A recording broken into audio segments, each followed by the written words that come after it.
औज़ुबिल्लाहिमिनश्शैतानिर्रजीम बिस्मिल्लाहिर्रहमानिर्रहीम। अस्सलाम वालेकुम ladies and gentleman, how are you? कैसे हैं आप सब लोग? I am dietitian Shahzeb Ali. मैं एक अरसा से जो है वो डॉक्टर आरिफ के साथ ऐसे राइटिंग में जो है वो हेल्प आउट कर रहा हूँ। जितने भी लोग कॉम्पिटिटिव एग्जाम के लिए एस्पायरेंट्स हैं उनको डाटा प्रोवाइड करना, references and a lot of other duties जो कि मैं जो है वो अदा कर रहा हूँ। अक्सर जो है वो मैं ग्रुप के अंदर रिव्यू आर्टिकल्स और रिसर्च पेपर्स जो है वो शेयर करता हूँ। तो मुझे ज़्यादातर जो है वो क्वेश्चन रिसीव होते हैं उसके ऊपर के सर ऑलरेडी जो है वो हम अपना सिलेबस जो है वो कवर अप नहीं कर पा रहे, हमारे लिए मुश्किल है। तो वहीं पर आप जो है वो हमारे पास 15-15 20-20 पेजेस के जो है वो research papers and review article जो है वो शेयर कर देते हैं। तो ये हमारे लिए जो है वो काफ़ी मुश्किल हो जाता है कि जिसके अंदर हम जो है वो इसको कवर अप कर सकें। तो इसीलिए जो है वो आज का ये जो है सेशन मैंने रखा कि जिसके अंदर जो है वो मैं आपको रिव्यू आर्टिकल्स की इम्पोर्टेंस के बारे में जो है वो बताऊंगा और रिसर्च पेपर की इम्पोर्टेंस के बारे में बताऊंगा। मतलब आज के लेक्चर के अंदर हम जो है वो रिव्यू आर्टिकल और रिसर्च पेपर के बारे में जो है वो बात करेंगे। रिव्यू आर्टिकल और रिसर्च पेपर के बारे में जो है वो बात करेंगे। बेसिकली इनका जो मकसद है वो आपको कॉम्पिटिटिव एग्जाम में जो है वो नुमाया करना है। ठीक है जी, एक कॉम्पिटिटिव एक छोटी सी बात जो है वो आप समझ लें कि कॉम्पिटिटिव एग्जाम का मकसद जो है ना वो आपको, आप अगर 20,000 लोग जो है वो पेपर देने के लिए जा रहे हो ना, तो उस आपको जो टॉपिक एग्जामिनर ने आपको दिया है, you should be master of that particular topic. आप अगर जब तक उस टॉपिक के मास्टर नहीं ना हो सकते, आप उन 20,000 से अच्छा वो टॉपिक नहीं ना लिख सकते, देन आप कभी भी नुमाया नहीं हो सकते, आप कभी भी सामने नहीं आ सकते, आप कभी भी, आपको एक टॉपिक को जो है उसके ऊपर आपकी जो गिरफ्त है वो ऐसी होनी चाहिए कि आप बाकी सबसे जो है वो अच्छा टॉपिक जो है वो प्रेजेंट कर सको, बाकी सबसे अच्छा जो है वो टॉपिक जो है वो आप लिख सको। तो इसी चीज को मद्देनजर रखते हुए मैंने जो है वो आज का सेशन रखा है कि जिसके अंदर मैं आपको असल में ये बताऊंगा कि आप कैसे जो है वो एक टॉपिक के अंदर मास्टर लेवल के ऊपर जाके जो है वो उसको जो है वो उसके ऊपर गिरफ्त हासिल कर सकते हो। और रिसर्च पेपर और रिव्यू आर्टिकल जो है वो किस जगह के ऊपर आपको हेल्प आउट करते हैं। देखिए जी, इस रिसर्च पेपर की और रिव्यू आर्टिकल की इम्पोर्टेंस जो है ना वो समझाने के लिए मेरी नजर से एक पेपर गुजरा था, मैं आपको वो जो है दिखाता हूँ। ये मेरे पास एक पिक्चर है जी।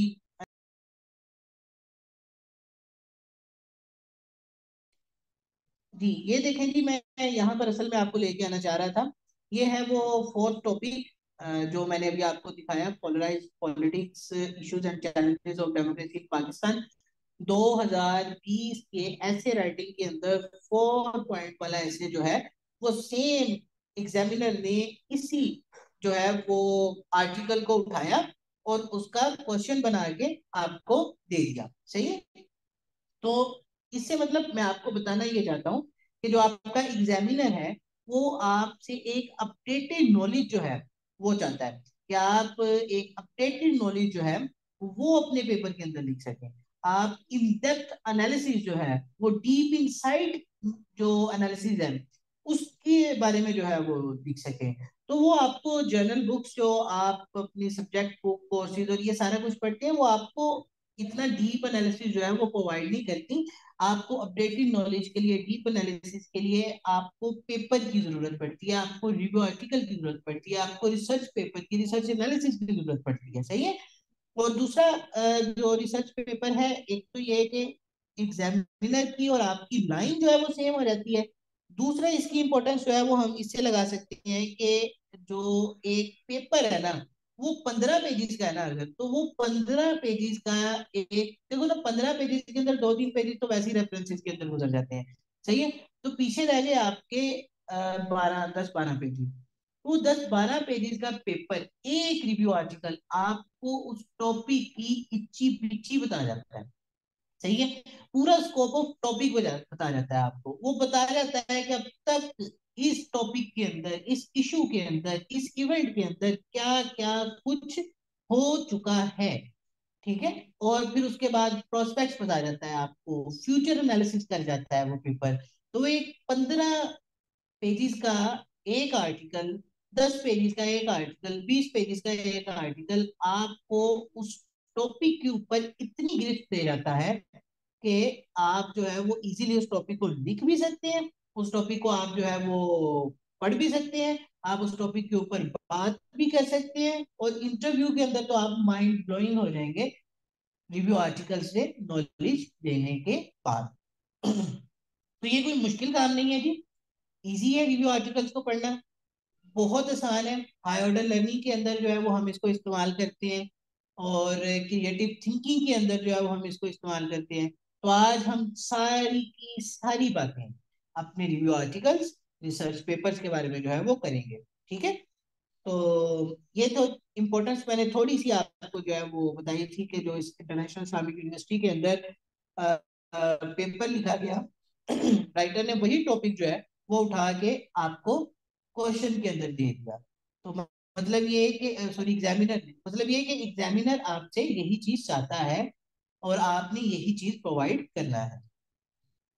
चलिए जी, मूव ऑन करते हैं अब हम इम्पोर्टेंस के बाद। उम्मीद करता हूँ कि आपको रिसर्च पेपर की इम्पोर्टेंस जो है वो पता लगी होगी, कि एक तो ये हमें हेल्प आउट करता है एग्जामिनर की लाइन के साथ मिलने में, ये देखने में कि क्वेश्चन आएगा क्या इस टॉपिक में से, इस टॉपिक के मुतालिक दुनिया में चल क्या रहा है।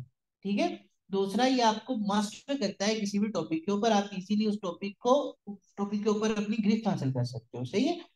तो अभी जो है वो हम चलते हैं आगे कि किस तरह से जो है वो हम रिसर्च पेपर जो है वो निकाल सकते हैं, रिसर्च कर सकते हैं।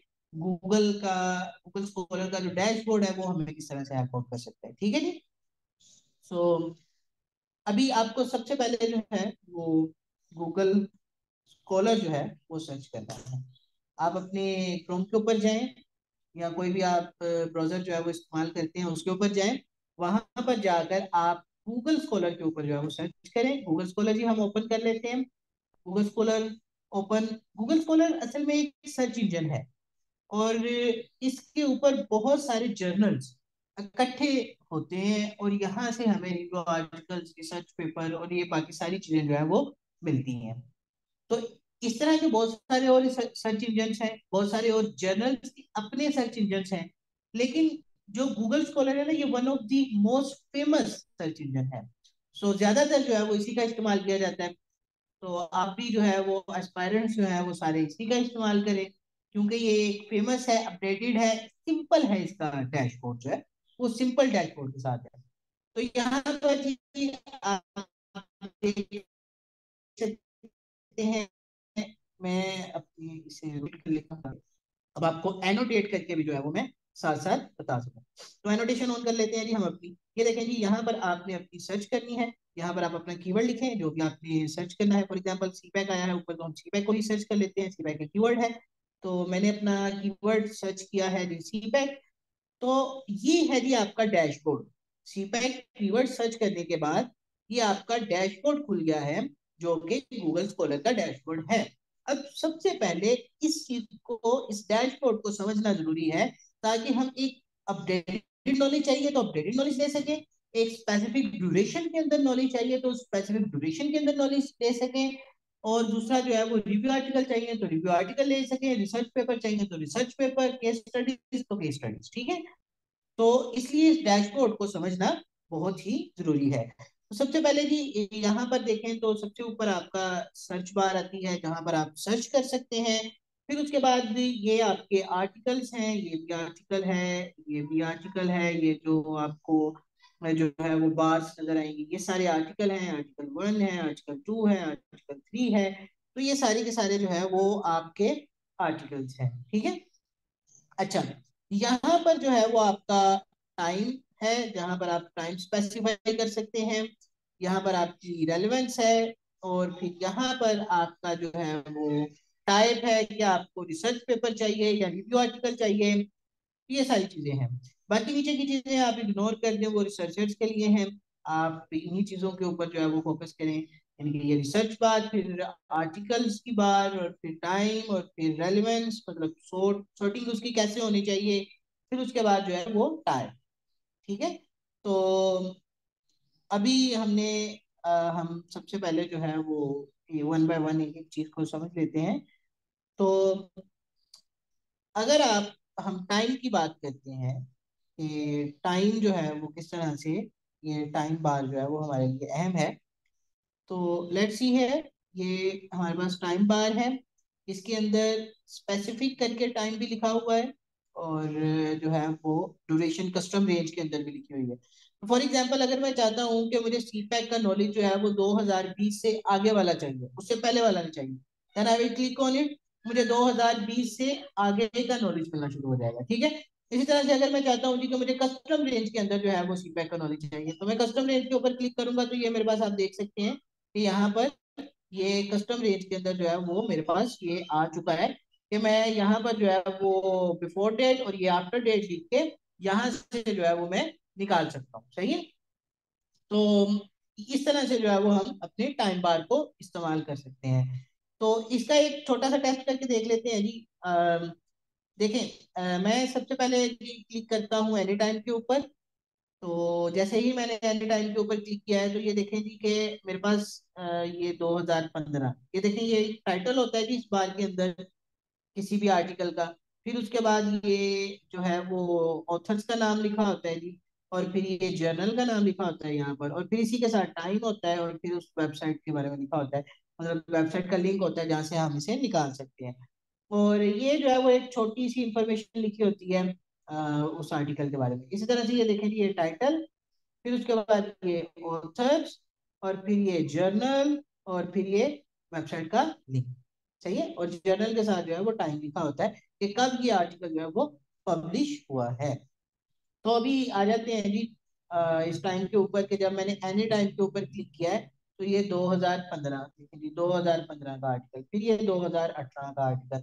तो ये टाइम पीरियड जो है वो हमें सारे का सारा ही बता रहा है। अब आते हैं जी, मैं कहता हूँ जी मुझे 2020 से आगे का आर्टिकल चाहिए।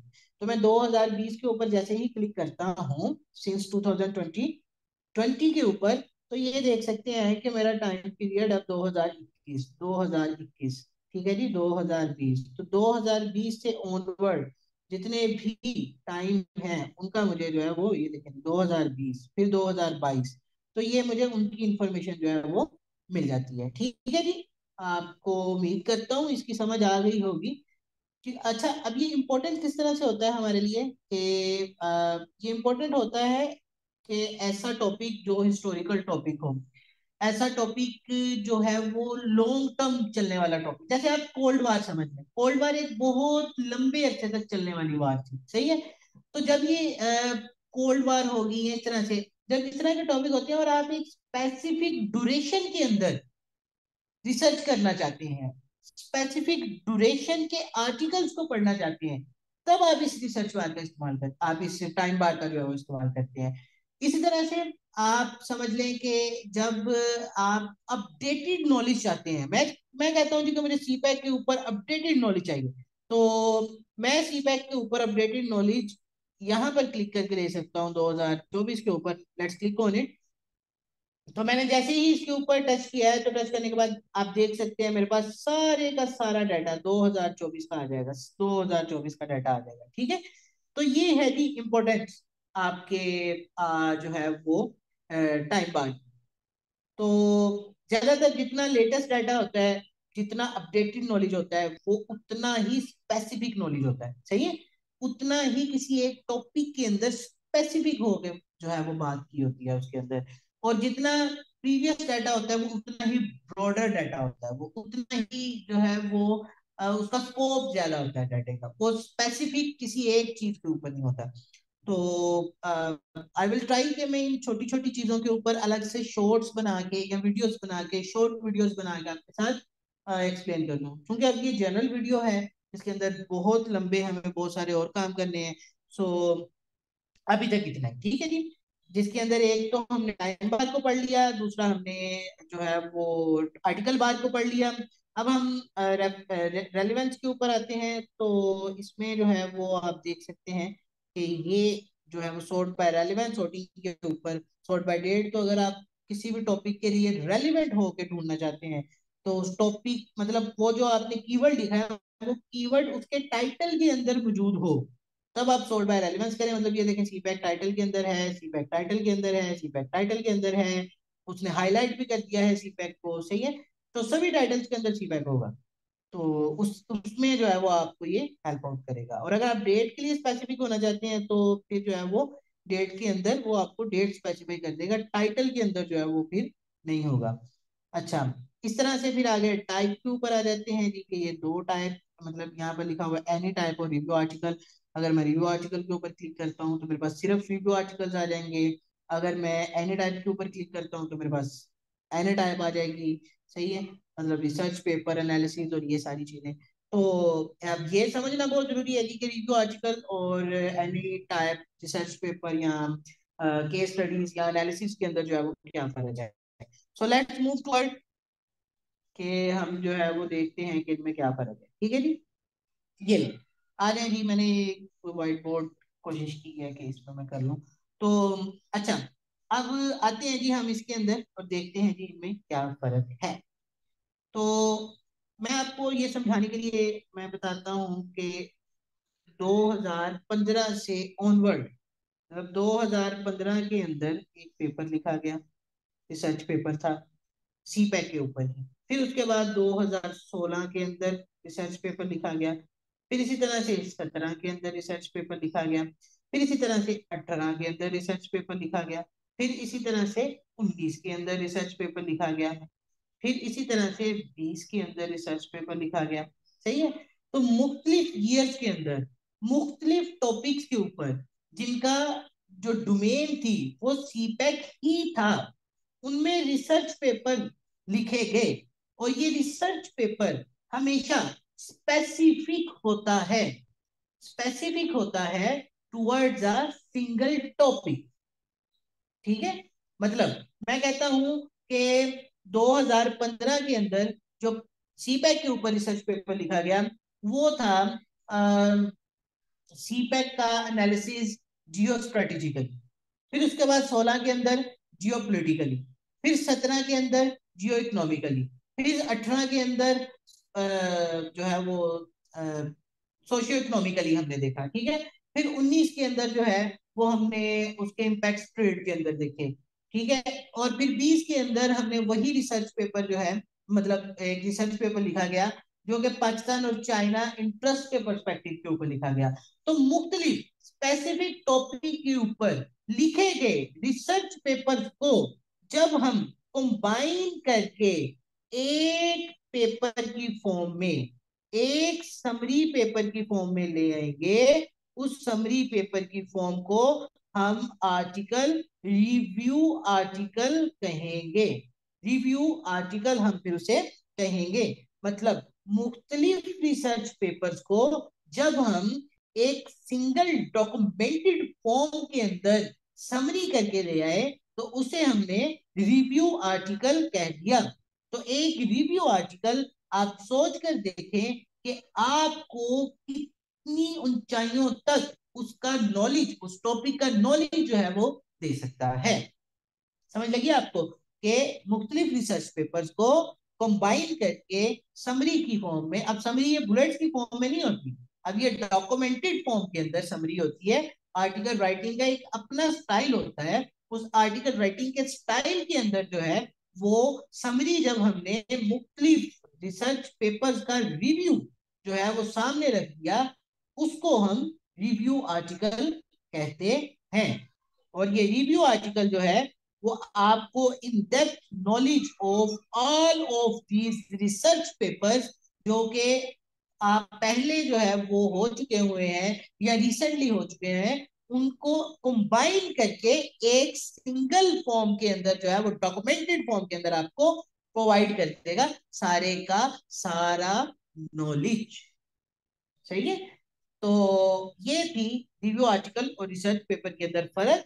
तो मैं रिकमेंड करता हूं कि जब भी आप टॉपिक स्पेसिफिक होके पढ़ना चाह रहे हैं, तो टॉपिक ओरिएंटेड होकर पढ़ना चाह रहे हैं, सिंगल डोमेन या सब डोमेन ओरिएंटेड हो, आप ऐसे समझ, सब डोमेन ओरिएंटेड हो गया आप पढ़ना चाह रहे हैं, तो आपको चाहिए कि आप रिसर्च पेपर्स पढ़ें, क्योंकि रिसर्च पेपर्स के अंदर जो है वो हमारे पास जो है वो होते हैं, रिसर्च पेपर्स के अंदर हमारे पास एनालिसिस होते हैं, एक्सपेरिमेंट्स होते हैं, सर्वे होते हैं, लेकिन रिव्यू आर्टिकल के अंदर ऐसा कुछ नहीं होता।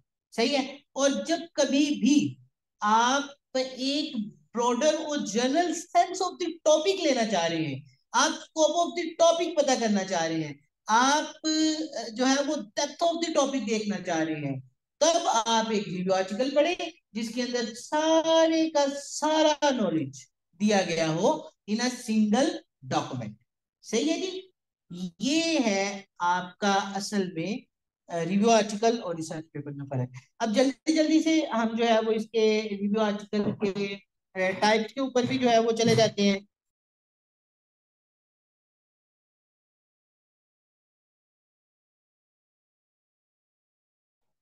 अच्छा जी, अभी थोड़ा सा हम पीछे जाते हैं और उसको एक थोड़ा सा दो चार चीजें जो है वो मैं आपके साथ डिस्कस करना चाहता हूँ, वो भी देख लेते हैं। अच्छा, अब ये देखें जी कि यहाँ पर आके मैं इसको एनी टाइप के ऊपर क्लिक कर लेता हूँ। तो आप एनी टाइप के ऊपर क्लिक करने के बाद एनी टाइम पे भी क्लिक कर लेता हूँ। आप ज्यादातर यही चीजें रखें ताकि आपको एक अच्छा जो है वो मिल जाए। अच्छा जी, अब ये जो पेज आपके सामने खुला है, ये भी आपको बहुत कुछ बताता है। ये डैशबोर्ड भी आपको बहुत कुछ बताता है। अभी भी आप सारे ही मेरे साथ न्यूट्रल हो जाए, हम जो है वो न्यूट्रल हो गए कि हमें सीपैक के बारे में कुछ नहीं पता। अभी हम इस डैशबोर्ड से सीखेंगे जो भी सीखेंगे, सही है। तो आप देख सकते हैं डैशबोर्ड के ऊपर बहुत सारे कीवर्ड्स लिखे हुए हैं, बहुत सारे वर्ड्स लिखे हुए हैं, क्लॉजेज हैं, फ्रेजेज हैं, लॉट ऑफ अदर चीज। जैसे कि मैं आपको मिसाल देता हूँ, ये सीपैक एक वर्ड है, चैलेंजेस एक वर्ड है, अपॉर्चुनिटीज ऑफ पाकिस्तान एक वर्ड है, impacts of CPEC, regional and extra regional actors. ठीक है, फिर आगे देखें जरा जी, development, trade, transport, economy of Pakistan. ठीक है, फिर इसी तरह से ये चाइना पाकिस्तान इकोनॉमिक कॉरिडोर लिखा हुआ है, और जो है वो सिक्योरिटी थ्रेट्स के बारे में लिखा हुआ है। ये सारे के सारे वर्ड्स हैं। ठीक है। तो असल में आपको ये जो डैशबोर्ड है, ये भी स्कोप ऑफ द टॉपिक बता देता है। आप मेरे साथ न्यूट्रल थे, आपको नहीं पता था सीपैक क्या है, लेकिन जब आपने इन वर्ड्स को देखा तो आपको पता चला कि सीपैक चाइना और पाकिस्तान के दरमियान में कोई ना कोई बात है, जिससे आपको ये पता चल गया। फिर आपको पता चल गया इसमें कुछ चैलेंजेस भी हैं, इसमें कुछ अपॉर्चुनिटीज भी होंगी, पाकिस्तान का रोल भी है इसके अंदर, फिर कुछ एक्स्ट्रा रीजनल और रीजनल एक्टर्स का भी रोल है इसके अंदर। फिर इसी तरह से आपको पता चल गया कि ये डेवलपमेंट ऑफ ट्रेड के बारे में बात होगी, ट्रांसपोर्ट की बात है, इकोनॉमी की बात है, कुछ इस तरह के बाद इसको कुछ इसके कुछ सिक्योरिटी थ्रेट है ये। तो इस तरह को ये जो डैशबोर्ड है वो एक नॉलेज आपको एक general sense of the topic जो है वो दे देता है। वो कहते हैं ना, अकल वालों के लिए निशानियां हैं, तो इस तरह से ये डैशबोर्ड भी जो है वो आपके लिए निशानियों का काम करता है। अब ये देखें जी कि आगे आगे आगे भी हम देख लेते हैं। तो ये बीआरआई देखें जी, ये बेल्ट रोड इनिशिएटिव आपको, मतलब बीआरआई कोई ना कोई इसके साथ लिंक होगा इसका, वो भी आपको पता चल गया। सोशल वेलफेयर इन पाकिस्तान के बारे में पता लग गया कि सोसाइटी के अंदर भी इसके इम्पैक्ट है। अभी तक देखें जी हम न्यूट्रल थे, हमें नहीं पता था सीपैक क्या है, तो हमें सीपैक के बारे में जो है वो इकोनॉमी का पता लग गया, सोसाइटी का पता लग गया, ट्रेड का पता लग गया, चाइना पाकिस्तान रिलेशन का पता लग गया कि इनके बारे में भी कुछ ना कुछ है। फिर उसके बाद ये भी पता लग गया कि ये ट्रेड और ट्रांसपोर्ट की कोई चीज है। फिर ये भी पता लग गया इसके कुछ चैलेंजेस भी हैं, सिक्योरिटी थ्रेट्स भी हैं, कुछ अपॉर्चुनिटीज भी हैं। तो ये सारी की सारी चीजें हमें जो है वो सिर्फ एक डैशबोर्ड से ही पता लगी। एक पेपर लेते जाए, जब भी आप इस तरह से सर्च करें, पेपर लें, पेपर लेके जो है वो इन सारी की टर्म्स को नोट डाउन करते हैं, और यही आपका जार्गन है। आप जो है वो इंटरनेशनल रिलेशन के अंदर जार्गन की बात करते हैं, लैंग्वेज की बात करते हैं, आप जो है वो किसी भी टॉपिक को समझने के लिए एक कंसेप्चुअल फ्रेमवर्क की बात करते हो, यही चीजें आपका फ्रेमवर्क बनाती हैं। अच्छा, फिर इसमें देखें जरा जी, विन विन गेम के बारे में पता लग गया जी कि विन विन गेम है, फिर रीजनल इंटीग्रेशन, लेकिन कितने अच्छे अच्छे कीवर्ड्स आपको सिर्फ एक डैशबोर्ड से ही मिल गए। तो इस तरह से आपको एक टॉपिक की जनरल सेंस जो है वो पता लग जाएगी। लेकिन ये था पहला पार्ट हमारे इस लेक्चर का, जिसके अंदर हमने देखा कि रिसर्च कैसे की जा सकती है, रिव्यू आर्टिकल्स की और रिसर्च पेपर की इंपॉर्टेंस क्या है, गूगल स्कॉलर का क्या काम है, डैशबोर्ड के अंदर क्या क्या चीजें हैं, टाइम बार क्या है, आर्टिकल बार क्या है, रेलिवेंस सॉर्टिंग उसकी कैसे कर सकते हैं। फिर जो है वो हमने देखा कि एक डैशबोर्ड जो जर्नल पेज है वो आपको किस तरह से एक मुकम्मल नॉलेज दे देता है टॉपिक का, स्कोप ऑफ दी, एक general sense of the topic जो है वो आपको बता देता है। अब अगले लेक्चर के अंदर हम जो है वो एक रिसर्च पेपर भी साथ पढ़ेंगे और इसके साथ जो है वो हम एक जो है वो देखेंगे, एक रिसर्च पेपर डाउनलोड करेंगे, रिसर्च पेपर के पार्ट्स देखेंगे, रिसर्च पेपर के पार्ट्स देखने के बाद हम जो है वो उसको साथ इकट्ठे पढ़ेंगे ताकि हमें ये पता लगे कि हम इसको पढ़ कैसे सकते हैं। तो मेरे ख्याल से डाउनलोड हम इसी वीडियो के अंदर कर लेते हैं, अगले के अंदर हम अपना काम जो है वो पढ़ने से शुरू कर लेंगे। चलें जी हम देखते हैं। देखेंगे, आप देखेंगे ये पीडीएफ लिखा हुआ है, पीडीएफ लिखा हुआ है, पीडीएफ लिखा हुआ है, पीडीएफ लिखा हुआ है। तो ये पेपर जो है ये फ्रीली अवेलेबल है, आप इनको फ्री में डाउनलोड कर सकते हैं। कुछ पेपर्स फ्री होते हैं, कुछ पेपर्स पेड होते हैं। मैं इसके ऊपर एक अलग वीडियो बना दूंगा कि पेड आर्टिकल्स को आपने कैसे डाउनलोड करना है, पायरेट करके कैसे डाउनलोड करना है, ठीक है, साइन अप करके कैसे डाउनलोड करना है। I will make another video on it. अभी हमारा कंसंट्रेटेड हम जो है वो फोकस रहते हैं टुवर्ड आवर टॉपिक। ये जी फ्री है, फ्री में हम देखें, मैं आपको एग्जांपल देकर बता देता हूँ। ये सिंगल मैंने क्लिक किया इसके ऊपर तो आप देख सकते हैं कि ये पीडीएफ की एक फाइल जो है वो मेरे पास खुल के आ गई। ठीक है, फ्री है ना, तो इजीली अवेलेबल है। ये देखें जी, ये पूरा आर्टिकल मेरे पास खुल के आ गया। सो इसी तरह से अगर हम पीछे जाते हैं, सॉरी पीछे जाते हैं, ये देखेंगे। इसी तरह से अगर हम पीछे जाते हैं तो पीछे जाके जितने भी पीडीएफ वाले हैं उनके ऊपर क्लिक करेंगे तो हमारे पास खुल जाएंगे। ठीक है, तो ये देखें, ये कुछ ऐसे आर्टिकल हैं जो कि पेड भी हो सकते हैं, फ्री भी हो सकते हैं, पीडीएफ में अवेलेबल नहीं है। सही है, तो ये कुछ ऐसे आर्टिकल हैं। अब हम इसमें से फॉर एग्जांपल ये वाला आर्टिकल खोल लेते हैं जी, China Pakistan economic corridor challenges and prospects. सही है, तो ये जिसके अंदर खुलता है आर्टिकल वो एक जर्नल है, जर्नल के अंदर आर्टिकल पब्लिश होता है।